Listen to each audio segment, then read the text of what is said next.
guys, it's Rick. I'm back for Pixi Designs today, and we are going to be making a shaker card using the Pup Shakers, a dog house, the Pixi cuts, and some of the Puppy Love pattern paper. For the, we're going to be using the paw for the Puppy Shakers, and I used the sentiment, I think, from the dog's life. You're going to want to cut out some acetate using your outline die from the Puppy Shaker, and also some of the pattern paper as well as your cardstock. I'm going to, in this video, show you what I did wrong and how I fixed it. So, we're also going to be using some of the Puppy Elements. What are they called? Puppy Shaker Bits. So we're going to be using some of those today also to fill our shaker.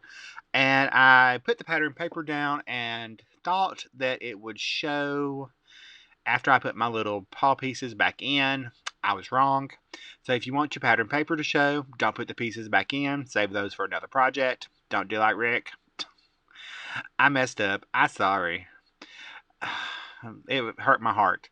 But it turned out fine in the end. So I'm just putting those pieces back in where I thought they would show. I was wrong. So I've got my little dog bowl and collar from the doghouse stamp set. That's the other parts I'm using. I'm going to pop out the little pieces. I have my scrap piece of paper. I'm just going to place it behind and kind of trim off a little piece of scrap that I can have my little paw print show up in a different color. And I'm going to just trim that off really good. That way I just want a little touch of a different color back there. I'm going to layer on the top piece of the dog bowl, just using a little precision liquid glue, and pop that on. And you're going to see me struggle with these bones. I had the hardest time getting these to adhere, and I couldn't figure out why until after I made the card and I had taken the photos. So you can see right here how they keep lifting up, and with the barely art glue they shouldn't, but they do with this for some reason, and I didn't know why. Well, it turned out instead of regular cardstock, a piece of Yupo paper had got in my regular cardstock, and that's what I grabbed. So that's why I could not get those to adhere down for the longest time. I finally got them to stick. Now I'm going to work on my little collar for my little dog.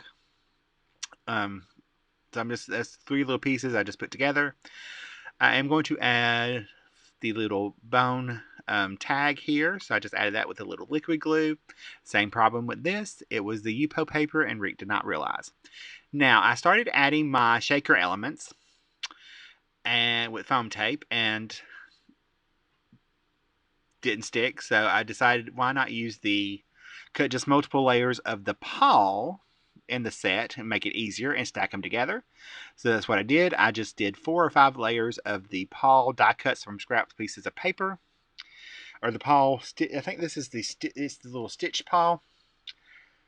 I think, yeah, it's the little stitch paw. It's perfect to make your shaker walls because you just have to build them up. So I had taken everything apart. This is the card that almost didn't happen. So I took them all apart. I added my shaker bits, and you're going to see me rip this apart again. Because after I get it all put back together, I realize that there's a hole in my acetate. So Rick's got to go cut another piece of acetate real fast in a second. And I don't realize it until after I get it put back together. And if you've used barrel art glue, you know it adheres fast. So I thought it was all good. I'm sticking my little shaker bits in, my little pieces, and that's when I realize, as I sprinkle, this is a mix of both sets. I told y'all in another video or a video coming up that there's 2 sets of these. There's some colorful paws and some little brown paws, craft paws. So I'm mixed a little bit together, and I'm just going to dump all those into my little tray and pick out what I want. Now, since I have 5 little wells to fill, and you want to make sure when you're putting these in that you don't have them stacked on top of each other. You want them to be nice and separated. So here we go. We're filling everything in. I still haven't realized that there's a hole in my shaker window. Haven't realized it yet. I'm still filling it up. Everything's laying still right now. Now I'm going to add my top layer on. So I'm just going to come in on around the outside edge with some Barely Art glue because it's a nice strong adhesive once it's dry. And I'm going to take and put that on top. When I flip this over to shake it, I realize there is a big hole in my shaker window. And that's why everything keeps coming out, because there's a big old hole. So I had some stuck in there. I had to fix that. But I have to go and cut another acetate piece. So I went and did that and put it back together. I'm going to move around my little pieces one more time. I just did that off screen so y'all didn't have to rewatch me do that. And I'm going to move my shaker bits around one more time. Get them rearranged where I want them to go so I can get my little shaker bits in there. And then I'm going to let that dry completely while I work on the rest of my card. But again, I don't want any of those stacked together. I want them to be nice and flat.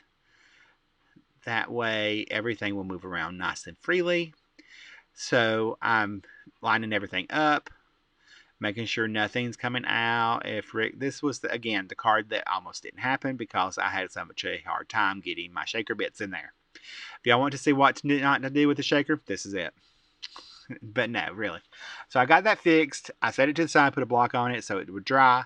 And I'm going to work on my card base now. I've just picked some blue cardstock from my stash, and I'm going to take a piece of the Puppy Loves pattern paper, and I'm going to add this to the front of my card. I chose the pattern with the different bones, and I'm going to layer that on. I'm going to layer this piece of blue that matched. I actually had blue cardstock that matched my paper, so that was great. I added that little strip of blue polka dot pattern on there, and now I can take, and since my shaker is dry and moving around, I can add that to my card front and place it where I want. And now I'm going to add my little dog bowl down here after we get that lined up. I guess I'm putting foam tape on, I think, is what I'm doing. No, the bones fell off. I had to go back and fix it. So I'm adding little pieces of foam tape back there to make sure they stay in place. And I'm going to peel that off, and that way I can see, this is when I realized it's after all this is done and my bones still wouldn't, the adhesive wouldn't stick to it. Still did not realize this was Yupo paper. How Yupo paper got in my regular cardstock bin for my Nina, which is besides me because I keep them all cut down into 4 1/4 by 5.5 inch pieces, all with a little tab that tells you what they are. So how that got in there, I don't know. So I've added that on there. I'm going to add my little bone or collar right up above that. And then we're going to pull in our sentiment. And I've just cut those a couple times from the same brown cardstock that I used for the shaker. And it says, what does it say? It says Possum Friend, I think. Forever Friends. Forever Friends. So I put friends I changed it to friends forever. Fur. Isn't that cute? So I'm just put that on there. I put the friends at the top and forever at the bottom. And that, my friends, is my card. I'm going to shake it around, make sure nothing comes out. And then I'm going to close a look at the card, and I will see you guys in the next video.